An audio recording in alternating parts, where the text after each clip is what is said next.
12월의 첫날입니다. 첫날이 또 주일이라서 너무 좋습니다. 2024년도를 마무리하는 한 달을 또 이렇게 시작을 합니다. 특별히 오늘은 우리가 대강절 또는 대림절이라고 부르는 절기의 시작이기도 하죠. 그래서 강단을 보면은 이제 보라색이 주로 보이고 그리고 촛불도 보이고 그렇죠. 4개의 촛불을 한 주에 하나씩 켜가면서 예수님이 오신 24일까지 25일까지 우리가 주님을 묵상하며 기다리는 절기지요. 대라는 말이 기다린다는 뜻입니다. 그래서 대림절, 대강절 이렇게 표현을 하는데 림은 임재하신다는 뜻이에요. 예수님이 이 땅에 임하셨습니다. 그래서 그 대림절이라고 하고 대강절도 강림한다는 얘기하죠. 강림, 내려오신다는 그런 뜻이죠. 그래서 예수님이 이 땅에 내려오시는 그날까지 우리가 12월 이 한 달을 경건하게 그리고 또 사랑을 나누면서 그리고 절제하면서 그렇게 살겠습니다 하는 그러한 절기를 우리가 오늘 이제 시작을 합니다. 그런데 우리가 이 강림절에만 대림절에만 예수님이 임하시는 것은 아니죠. 그죠? 이미 예수님은 성령님으로 우리와 함께 하시는 줄 믿습니다. 그런데 이 예수님이 성령님이 우리와 가장 강력하게 임재하시고 만나주시는 그 시간이 있어요. 언제일까요? 그것은 바로 우리가 예배드리는 이 시간인 줄 믿습니다. 우리가 신앙생활 잘하고 싶은데 이 신앙생활의 첫 단추는 예배드리는 것부터 시작을 합니다. 예배에서 성공을 해야지 그 다음 단계로 훈련도 받고 또 사역도 감당하는 거예요. 예배에서 성공하지 못했는데 덕하니 사역을 맡기면 지쳐 쓰러져서 못해요. 예배를 통해서 하나님의 임재를 경험하고 그리고 그 임재 속에서 하나님과 교제하고 마음에 힘이 생기고 그리고 소망이 생길 때에 주님께서 맡겨주시는 귀한 은혜의 사역들도 잘 감당할 수 있게 되죠. 출애굽기에 보면은 모세가 40년 동안 미디안 광야에서 목동으로 지내다가 나이 80이 되었을 때에 하나님을 만나게 돼요. 가시떨기 나무에 하나님이 불로 임재하셨을 때에 이 모세가 이상하다. 떨기 나무에 불이 붙었는데 나무가 다 타지 않고 계속 불이 있네 해서 가던 길 멈추고 돌아와서 그 불을 들여다봅니다. 그때 하나님께서 어떻게 말씀하셨을까요? 출애굽기 3장 5절 말씀 같이 읽겠습니다. 하나님이 이르시되 이리로 가까이 오지 말라. 네가 선 곳은 거룩한 땅이니 네 발에서 신을 벗어라. 아멘. 하나님의 임재하신 그곳은 거룩한 장소고 또 거룩한 하나님을 만나는 귀한 시간이니 네 신발을 벗어라 하고 모세에게 말해요. 모세가 신을 벗고 하나님 앞에 섭니다. 그리고 그 자리에서 하나님을 만나는 거예요. 그리고 그 하나님의 임재하심 속에서 예배하는 거죠. 바로 이런 예배, 임재 속에 예배를 드린 이 모세에게 하나님이 그 다음에 말씀하세요. 너 이스라엘 백성들 구원해라 하고 사명을 주시고 사역을 주시는 거죠. 이 예수님을 하나님을 뜨겁게 만나는 이 체험과 경험과 그 임재가 있었기 때문에 모세는 힘을 얻고 그 나머지 인생 40년 동안을 하나님의 능력의 종으로 아름답게 살아낸 줄 믿습니다. 그래서 하나님과 만나는 그 임재의 자리에서 예배드리는 것이 너무 소중하다는 거예요. 이 거꾸로 가지 않는 거예요. 하나님 만나고 그리고 예배하고 승리하고 그리고 나서 이게 삶이 펼쳐진다는 얘기예요. 이 시대에 하나님의 임재는 어디에서 일어나는 걸까요? 가시떨기 나무에 임재하셨던 그 하나님의 그 임재하심은 도대체 어느 곳에서 뜨겁게 일어날까요? 예배를 통해서 일어나는 거예요. 오순절에 예수님의 제자들과 그리고 예수님의 그 사도들이 마가의 다락방에 모여서 뭐 했어요? 그때 기도하면서 예배했어요. 예배하는 그 자리에 하나님께서 성령님을 보내주셔서 모든 사람들의 마음에 임재하시고 그리고 방언이 터지고 능력이 생겨서 그 다음에 교회의 귀한 사명자들로 땅끝까지 복음 전하는 아름다운 발걸음이 펼쳐지게 된 줄 믿습니다. 예배를 우리가 승리하고 예배를 사모하고 예배를 통해서 하나님을 만나는 그런 경험들이 분명히 있어야 될 줄 믿습니다. 지난 한 주간 여러분들이 기도해 주셔서 그 필리핀 단기 선교를 무사히 다녀왔습니다. 사실 가기 전에 어려움들이 좀 있었어요. 뭐 직장의 문제로 또 건강의 문제로 어려움이 있었어요. 그래서 열심히 기도했죠. 영적 전쟁이구나. 근데 한편으로는 염려되지만 한편으로는 기대가 됐어요. 왜냐하면은 영적 전쟁이 심하다는 얘기는 뭐죠? 그만큼 마귀가 겁내는 거예요. 이 단기 선교팀 가서 큰 일을 하겠구나. 방해해야지. 어떻게 하든지 못 가게 해야지. 이런 것이 있기 때문에 영적 전쟁이 심한 거예요. 영적 전쟁이 없다는 얘기는 뭐예요? 가봐야 별 볼 일 없겠구나. 이러면 영적 전쟁이라는 게 없어요. 그런데 영적 전쟁이 좀 심하더라고요. 열심히 기도하고 준비하고 떠났습니다. 근데 많은 은혜가 있었어요. 우리가 이 받은 은혜는 다음 주 주일 저녁 예배 때 간증도 하고 또 영상도 보여드리고 그러면서 함께 나누려고 합니다. 근데 단기 선교 기간 동안 우리가 빠짐없이 했던 것은 하루의 시작을 경건회로 시작했다는 거죠. 아침에 예배드리고 기도하고 그렇게 하루를 시작했어요. 또 잠자리에 들기 전에는 항상 감사를 하나님께 올려드리면서 그렇게 마무리를 했고요. 근데 여러분들도 함께 새벽에 기도하시고 또 생명의 삶으로 묵상하시죠. 요즘 요한계시록 말씀을 보는데 우리도 그 말씀을 가지고 봤단 말이에요. 근데 그 말씀에 무엇이 나옵니까? 하나님이 이 요한을 하늘로 끌어올리셔서 하늘의 한 복판을 제일 먼저 보여주세요. 하늘에서 한 복판, 하나님이 앉아 계신 그 보좌와 그리고 24분의 장로님들과 네 생물이 그 보좌를 지키면서 그리고 많은 천사들이 막 날갯짓을 하면서 하는 것이 있었어요. 뭘까요? 그것은 바로 하나님을 경배하고 찬양하고 바로 예배드리는 모습이었어요. 하늘의 한복판에서 일어나는 것, 하나님의 나라를 보여주면서 가장 먼저 보여주었던 것은 바로 예배하는 장면이었다는 거예요. 그게 바로 하늘 복판에서 일어나는 일이 하나님이 가장 기뻐하시는 일이고 예배를 하나님께서 이렇게 기뻐하시고 소중하게 여기신다라는 겁니다. 그래서 오늘 이 자리도 하나님께서 눈에 불을 켜고 우리를 지켜보실 거예요. 누가 오늘 이 예배 현장에 나의 임재 이 자리에 나와 있는가? 그리고 어떤 모습으로 예배 드리는가 집중하여 보실 줄 믿습니다. 계시록 4장 11절 말씀에 이런 말씀이 있습니다. 같이 읽습니다. 우리 주 하나님이여 영광과 존귀와 권능을 받으시는 것이 합당하오니 주께서 만물을 지으신지라 만물이 주의 뜻대로 있었고 또 지으심을 받았나이다. 아멘. 만물이 주님으로부터 지으심을 받았는데 그렇기 때문에 우리가 하나님께 영광과 존귀와 그 권세와 그 높음을 찬양하는 것이 당연합니다 라고 그렇게 고백하지 않습니까? 이게 바로 그 하나님의 보좌 그 곁에서 일어났던 그 찬양의 모습이에요. 하나님의 기뻐하시는 그 예배, 오늘도 우리가 이 예배 자리에서 예배에 승리하시기를 간절히 바랍니다. 이렇게 매일 아침마다 예배에 대한 묵상을 해서 그런지 선교지를 다니면서 이렇게 만나는 교회, 만나는 사람들과의 그런 관계 속에서 예배드리는 모습이 그렇게 마음에 다가오더라고요. 특별히 아이따족이라는 그런 부족을 만나러 목요일에 찾아갔습니다. 이 아이따족은 스페인 식민지, 필리핀이 스페인에게도 미국에게도 일본에게도 이렇게 계속 식민지 생활을 꽤 오래 했더라고요. 그런데 식민지를 그 스페인을 통해서 하고 있을 때 스페인 사람들이 아프리카에서 흑인들을 잡아왔어요. 노예로 삼기 위해서.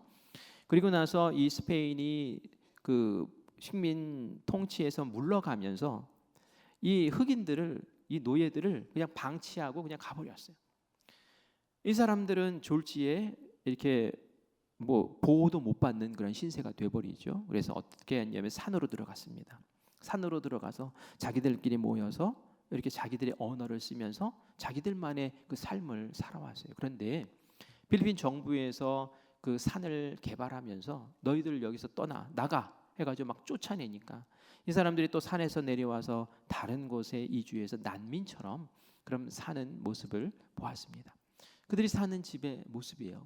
그냥 주변에서 나무 판자 이런 거 주워다가 뚝딱뚝딱 천 주워다가 뚝딱뚝딱 지어서 저렇게 어설픈 집을 만들고 그리고 저곳에서 살고 있더라고요. 이곳저곳에서 예배를 함께 드렸는데 저는 이 아이다족과 함께 예배드리는 그 시간이 너무 감사했어요. 예배당이 번듯한 예배당이 없어요. 뭐 사방이 다 뚫려 있고 말뚝 4개 박아놓고 지붕 얼기설기 저렇게 해놓은 것이 저희들이 예배드리는 장소예요. 바닥은 흙바닥 그냥 그대로예요. 근데 그곳에서 뜨겁게 찬양을 하더라고요. 어린 아이부터 어른들까지 같이 모여서 막 뜨겁게 찬양을 하더라고요. 제일 초라한 옷을 입고 제일 뭐 세수도 안 한 것 같은 그런 얼굴에 신발도 없이 맨발에 저렇게 앉아가지고 같이 뜨겁게 찬양을 하더라고요. 그리고 제가 말씀을 전하면 선교사님이 다시 영어로 전하고 그러면 또 그 옆에 있는 현지인 목사님이 다시 그들의 언어로 전하고 그래서 설교를 아주 짧게 했어요. 근데 한마디 할 때마다 박수를 막 치면서 아멘 하면서 박수를 치면서 뜨겁게 그 말씀을 받아들이는 그 모습을 보면서 야, 하나님이 이들을 사랑하시겠구나. 하나님이 이들을 기뻐하시겠구나. 하나님이 이들의 어린 영혼들을 세우셔서 제발 이 난민과 같은 이런 삶에서 건져 주십시오라는 그런 마음으로 선교 현장을 방문했던 기억이 납니다. 예배를 마치고 나서는 우리가 구호품을 전달하고 그러면서 이 자리를 떠났습니다. 예배라는 것이 중요하다는 얘기를 하기 위해서 지금 이 말씀을 드린 거예요. 그런데 우리가 어떻게 예배를 드리는 것이 하나님께서 원하시는, 하나님께서 기뻐하시는 예배일까요? 오늘 우리가 읽은 본문 말씀 1절만 우리가 집중해서 보면서 정말 하나님이 기뻐하시는 그 영적 예배를 우리 살펴보려고 합니다. 우리 1절 말씀을 다시 한번 읽겠습니다. 그러므로 형제들아 내가 하나님의 모든 자비하심으로 너희를 권하노니 너희 몸을 하나님이 기뻐하시는 거룩한 산 제물로 드리라. 이는 너희가 드릴 영적 예배니라. 아멘. 아멘. 여기서 보니까 너희의 몸을 거룩한 산 제물로 드려라 라는 말씀이 있어요. 나의 몸을 하나님의 제물로 드리라는 거예요. 그리고 살아있는 몸으로 드리라는 거예요. 상식적으로 우리의 몸을 구약시대의 제물처럼 그렇게 죽이고 토막을 내서 그렇게 바쳐라 라는 뜻이 아니라는 것은 여러분이 알 거예요. 그렇죠? 그러면 도대체 이게 무슨 의미일까요? 우리가 몸으로 육체적인 활동을 한단 말이에요. 육체적인 활동을 하는 그 활동의 그 삶의 전체를 거룩하게 구별해서 하나님 앞에 제물 드리는 것처럼 그렇게 바쳐라 라는 그런 뜻입니다. 매일 우리의 몸과 마음, 행동을 통해서 하나님께 영광 드리는 삶을 살아라. 그것이 바로 하나님께서 받으시는 영적인 예배, 진정한 예배야 라고 우리에게 가르치신다는 말이에요. 이 말씀 들으면 좋은 말씀이네 하면서도 이 처음 권면에 우리가 자신이 없어요. 왜냐하면 우리가 드리는 제물로 우리의 삶을 드린다고, 우리의 몸, 우리의 마음을, 우리의 삶의 전체를 드린다고 할 때에 지금 나의 삶이 그렇게 거룩하지 않거든요. 흠도 많고 완벽하게 성화된 것도 아니고 내 말에 실수도 많고 내 행동에 남들 보기에도 부끄러운 부분들이 있는데 어떻게 이것을 거룩한 제물로 하나님께 올려드리느냐 말이에요. 하나님께 올려드리는 제물에는 흠도 없고 티도 없어야 되는데 하나님 내 삶이 어떻게 제물이 될 수 있습니까? 자신 없습니다 하는 그러한 포기하고 싶은 마음이 들죠. 그런데 우리가 이 말씀 가운데 주목해야 될 또 구절이 그 단어가 있어요. 그것은 하나님이 기뻐하시는 이라는 부분입니다. 우리 1절 말씀을 다시 읽으면서 하나님이 기뻐하시는 부분을 다시 한번 생각해 보겠습니다. 같이 읽습니다. 너희 몸을 하나님이 기뻐하시는 거룩한 산 제물로 드리라. 이는 너희가 드릴 영적 예배니라. 아멘. 우리의 눈으로 볼 때는 우리가 거룩하지 못해요. 그래서 우리의 삶을, 우리의 몸을 하나님께 산 제물로 드리기가 어려워요. 그런데 하나님의 자비하신 마음으로 우리를 들여다보면은 그렇지 않다는 거예요. 하나님은 우리의 연약함까지도, 부족함까지도 기쁨으로 받아주시는 거죠. 그래서 하나님이 기뻐하시는 거예요. 하나님이 기뻐하시면 되는 거예요. 하나님이 기뻐하신다. 여기서 기뻐하시는 주체가 누구입니까? 나입니까? 하나님입니까? 예배는 하나님이 기뻐하게 하기 위해서 드리는 거예요. 주체가 하나님이다라는 것을 우리가 반드시 기억해야 돼요. 그래서 예배가 성공이냐 예배가 실패냐라는 것은 하나님이 기뻐하셨냐 하나님이 기뻐하지 아니하셨느냐에 달려 있어요. 내가 기뻤느냐 내가 기쁘지 않았느냐 이건 별로 중요한 게 아니에요. 하나님이 기뻐하셨느냐 이것이 예배의 성패의 기준이라는 얘기예요. 우리가 어쩔 때 이런 얘기 하죠. 오늘 참 예배 통해서 은혜 많이 받았어. 이게 좋은 말이에요 나쁜 말이에요? 좋은 말이죠. 그런데 조심해야 돼요. 아니 좋은 말인데 왜 조심하라는 걸까? 그 말 가운데는 어쩌면 이런 마음이 있을 수도 있기 때문에 그래요. 내가 정말 듣고 싶은 말씀을 오늘 강단에서 선포하시네. 그래서 참 기분이 좋네. 은혜 받았네. 이렇게 될 수 있다는 얘기예요. 여기서는 예배의 기준이 누구예요? 나예요, 나. 내가 오늘 예배 시간에 내 기분을 좋게 만드는 그런 말씀을 들었으면 예배가 은혜롭고 예배가 성공한 것처럼 느껴진다는 거예요. 근데 정말 그런가요? 그것이 하나님이 기뻐하시는 예배인가요? 주체가 하나님이라고 하셨잖아요. 하나님. 때로는 말씀이 오늘 내 마음을 후벼 팔 수가 있어요. 나의 잘못된 삶을 지적하고 내 마음의 아둔함과 영적인 게으름을 책망하고 제발 정신 차리고 살아라 라고 하면서 내 마음을 막 해주고 팔 수가 있어요.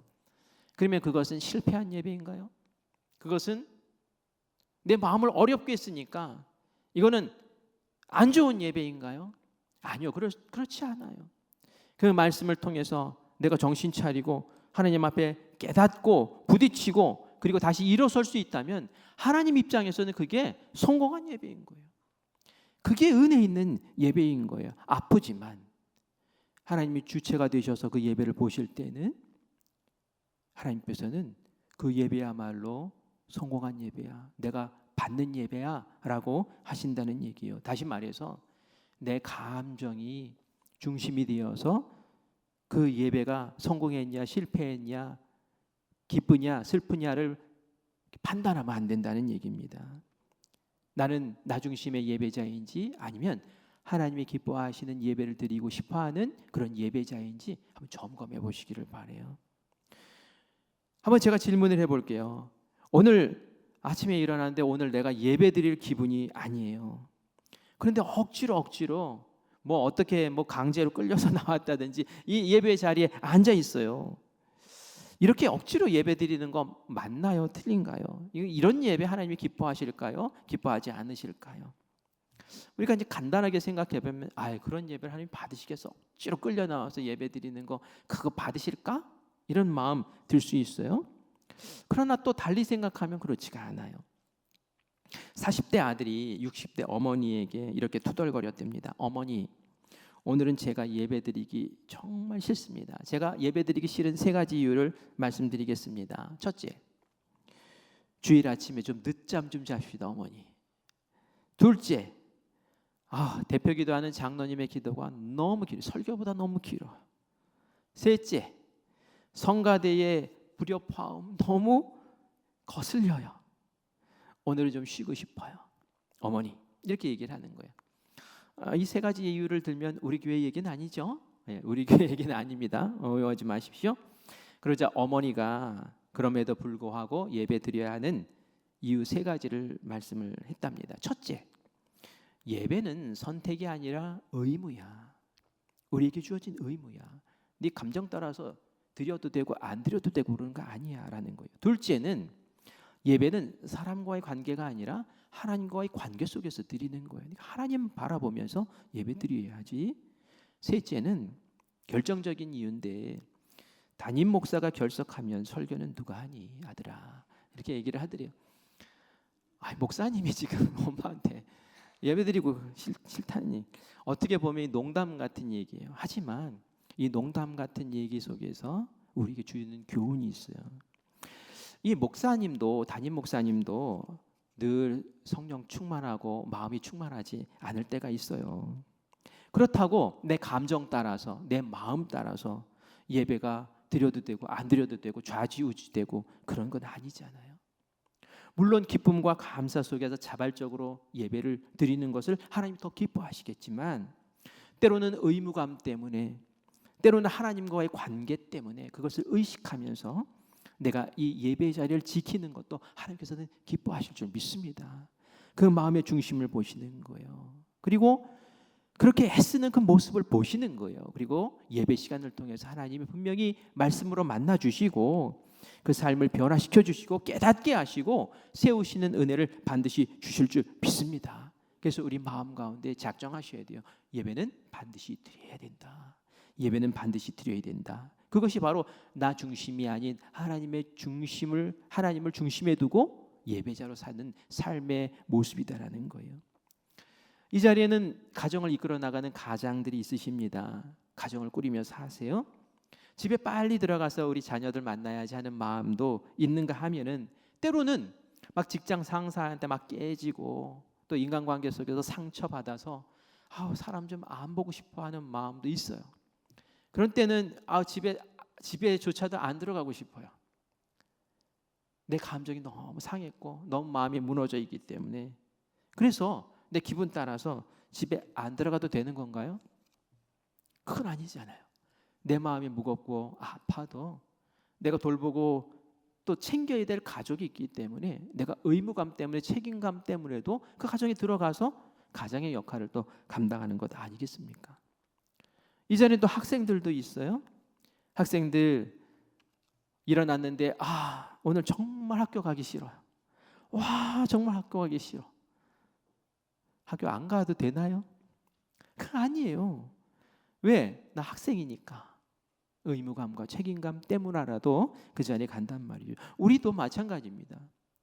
우리도 하나님께 예배 드리는 것은 하나님의 자녀이기 때문에 나는 하나님의 자녀이기 때문에 당연히 하나님 앞에 예배 드려야 돼.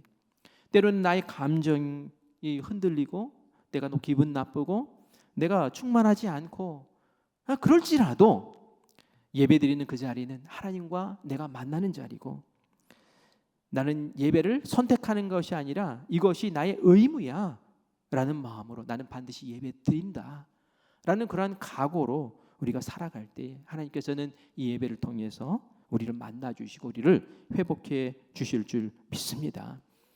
우리가 설령 연약함 가운데 흠 많은 상황 속에서 나와서 예배를 드릴지라도 하나님 받으세요. 왜냐하면 성령님께서는 우리의 연약함을 도우시는 분이기 때문에 그래요. 우리의 완벽함으로 어떻게 하나님께 나아갈 수 있겠습니까? 우리는 완벽할 수가 없어요. 그러나 우리의 연약함과 우리의 흠난 것, 금간 것까지도 성령님께서는 우리를 도와주셔서 예배자로 세우시고 이 예배를 통해서 만나주시고 우리를 회복해 주시는 은혜가 있습니다. 그래서 우리는 예배를 절대로 포기할 수 없는 거예요. 예배를 포기하지 맙시다. 하나님 기뻐하시는 그 예배자로 우리의 몸과 마음을 세우시기를 간절히 축원합니다. 그리고 오늘 말씀에서 참 중요한 부분이 있어요. 거룩한 산 제물로 우리의 몸을 드려야 그게 진정한 예배라고 말씀을 하시는데 예배는 이 말씀을 보면 예배는 마음으로만 드리는 게 아니다라는 것을 알려주시는 거예요. 삶으로 같이 드리는 것이 예배다라는 거예요. 이 말씀은 우리가 사명자로 살아야 된다라는 것을 알려주십니다. 우리의 몸을 드린다는 것은 구체적인 행위를 동반하는 말이지요. 우리 이런 찬양도 해요. 주님 내 마음을 드립니다. 이런 찬양을 하고 고백을 하고 막 눈물도 흘려요. 감격해요. 굉장히 멋진 표현이에요. 주님 제가 구제도 하고 선교도 하고 애국도 하고 이 민족의 통일을 위해서 내가 이 마음을 드리겠습니다. 얼마나 멋진 표현입니까? 그런데 마음만 드리겠습니다 하면 이 문제인 거예요. 하나님이 우리의 기도를 들으시고 우리의 형편을 살피셔요. 그리고 우리의 모습을 보며 긍휼히 여기시면서 야, 참 내 자녀가 너무 고생하고 안타깝네. 내가 도와주고 싶다. 그런데 마음으로만 도울게. 이러면 난리 나는 거 아닙니까? 마음으로만 그게 무슨 능력이에요? 많은 사람들이 예배를 쉽게 드리려는 경향이 있어요. 몸보다는 마음만 드리면 되는 것 아니냐고. 그러면서 그것으로 예배의 온전함을 훼손시키는 경우가 있습니다. 마음을 드리는 것은 쉬워요. 그러나 몸을 드리는 것은 어렵기 때문에 그렇단 말이죠. 그런데 주님은 우리의 몸을 거룩한 산 제물로 드리라고 분명히 말씀하고 계시고, 우리의 행함 그리고 우리의 삶을 통해서 그것을 너희 예배의 모습을 증명하라고 우리에게 말씀하고 계시는 거예요. 하나님은 마음이 담기지 않은 예물 기뻐하지 않으시지만, 마음만 있고 몸은 따르지 않는 예배를 하나님은 거룩한 예배라고 보지 않는다라는 것도 우리가 반드시 기억을 해야 합니다. 오늘 우리가 드리는 이 예배를 위해서 얼마나 많은 성도들이 헌신하고 있는지 몰라요. 대강절을 준비하기 위해서 어제 제가 3층에 이렇게 본당에 올라와 봤더니 이른 시간부터 이 강단을 꾸미기 위해서 애쓰고 계시더라고요. 강단 미화팀 얼마나 수고하시는지 몰라요. 성탄 트리를 준비하기 위해서 남선교회, 청장년 선교 회원들 모여서 얼마나 애썼는지 몰라요.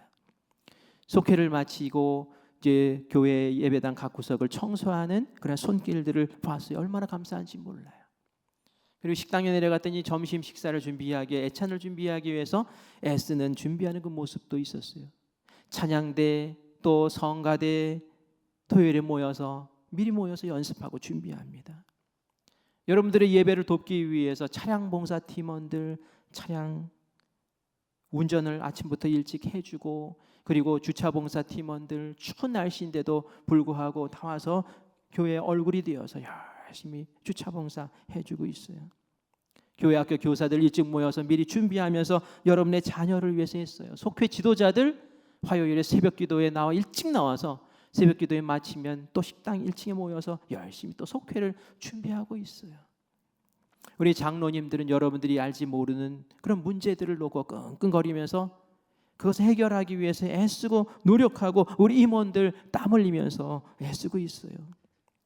제가 오늘 이렇게 얘기하지 않더라도 숨은 곳에서 애쓰는 많은 손길들 있단 말이죠. 이런 많은 교인들의 수고와 사랑과 섬김이 있기 때문에 우리가 온전한 예배를 드릴 수 있는 거예요. 만약에 저는 마음만 드립니다 이러면 어떻게 이런 예배가 드려줄 수 있겠느냐는 거예요. 이게 마음으로만 될 일이냐는 얘기예요. 시간과 물질과 땀 흘리고 몸으로 헌신하는 이들의 그런 아름다운 섬김의 사랑의 사역이 있었기 때문에 하나님께서 받으시는 온전한 예배로 나가는 줄 믿습니다. 이게 바로 산 제물로 드리는 예배라는 거예요. 이 교회에서뿐만이 아니라 우리 삶의 현장에서도 이러한 일들이 일어나야 되는 거죠. 하나님 임재하십니다. 하나님, 제가 나의 직장에서 나의 가정에서 또 하나님께 올려드립니다 라는 온전한 삶의 태도 말이죠. 나는 하나님을 예배하는 예배자입니다 라고 우리 찬양하고 고백해요. 동시에 하나님의 나라가 이루어지기 위해서 나는 삶의 예배자로 나를 얼마나 드리고 있는가 라는 것도 우리가 늘 생각하셔야 됩니다. 예수님이 말씀하시는 진정한 예배자인지 아니면 정말 마음만 바치고 있는 예배자인지 점검해 보셔야 돼요. 이 가운데는 마음에 찔리시는 분이 분명히 계실 거예요. 찔려야 돼요. 마음이 아파야 돼요. 오늘 제 설교가 불편하셔야 돼요. 그래야지 하나님 중심의 예배 속에서 하나님이 나를 지금 사랑하시고 나를 세우시고 나를 이끄시는 것입니다.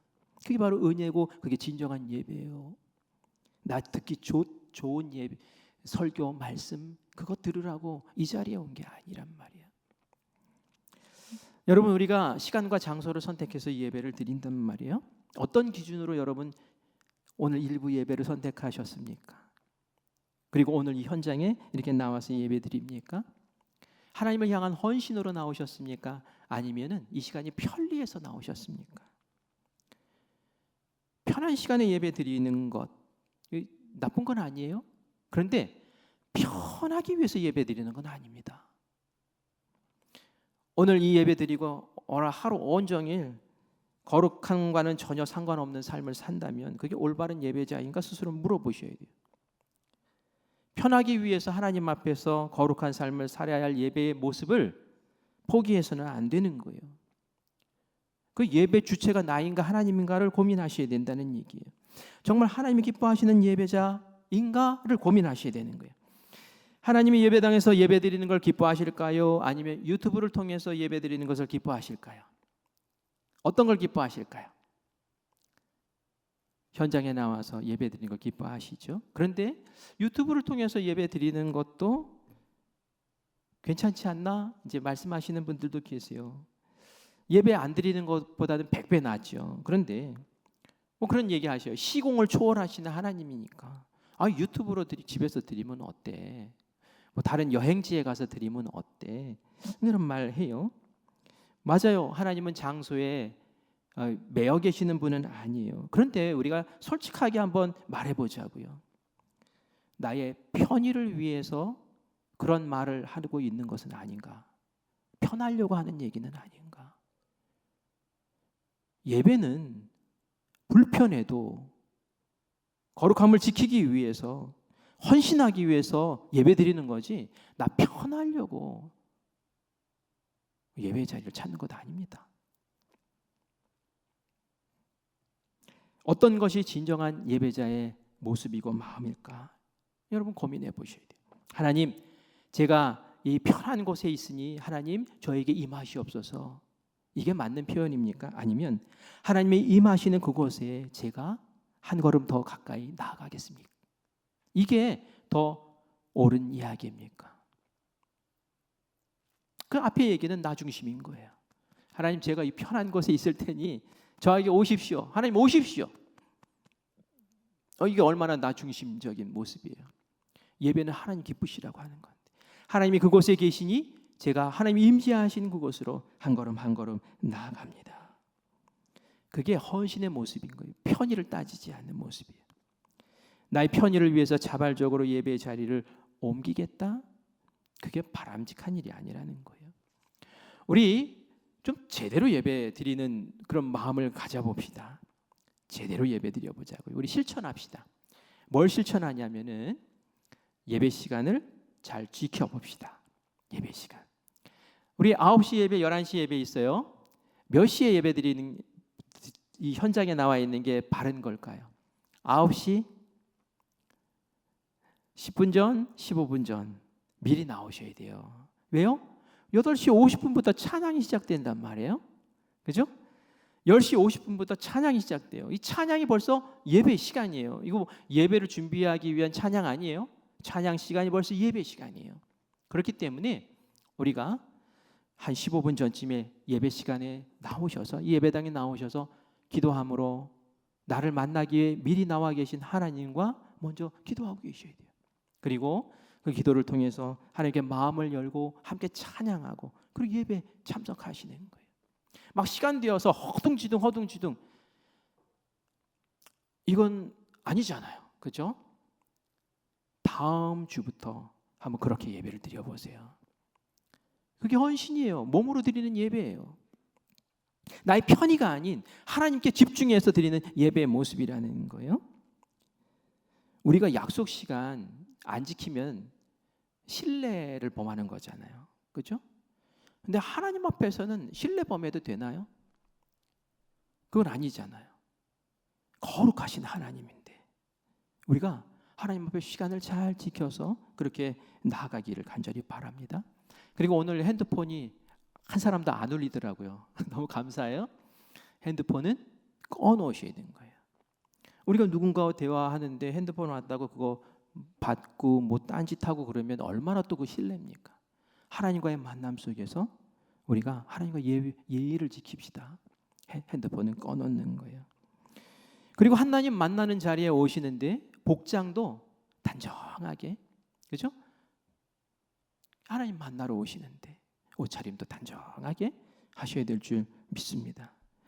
그리고 무엇보다 중요한 것은 우리가 이렇게 예식으로 드리는 이러한 예배뿐만이 아니라 이제는 하나님께서 몸의 수고와 헌신을 통해서 받으실 그 예배의 자리가 어디인지를 여러분들 찾아보시기를 바라요. 그래서 내가 기뻐하는 예배가 아니라 하나님이 기뻐하시는 예배, 몸으로 드리는 예배, 내 몸을 산 제물로 드리는 그 예배를 여러분의 삶에서 꼭 찾으시기를 바라요. 그래서 주님, 내가 이렇게 찬양과 경배로 예배드리지만 더불어 내 몸의 삶의 모습으로도 산 제물로도 주님 앞에 예배드립니다 라는 그러한 모습을 우리가 취하며 나아갈 때 하나님께서는 기뻐하신다는 거예요. 이런 기쁨의 예배에서 승리할 때에 우리 교회를 하나님께서 쓰실 것이고 하나님의 사랑과 그 은혜가 이 세상 가운데 널리 펼쳐질 줄 믿습니다. 예배에서 승리합시다. 그리고 참된 예배자가 되시기를 간절히 축원합니다.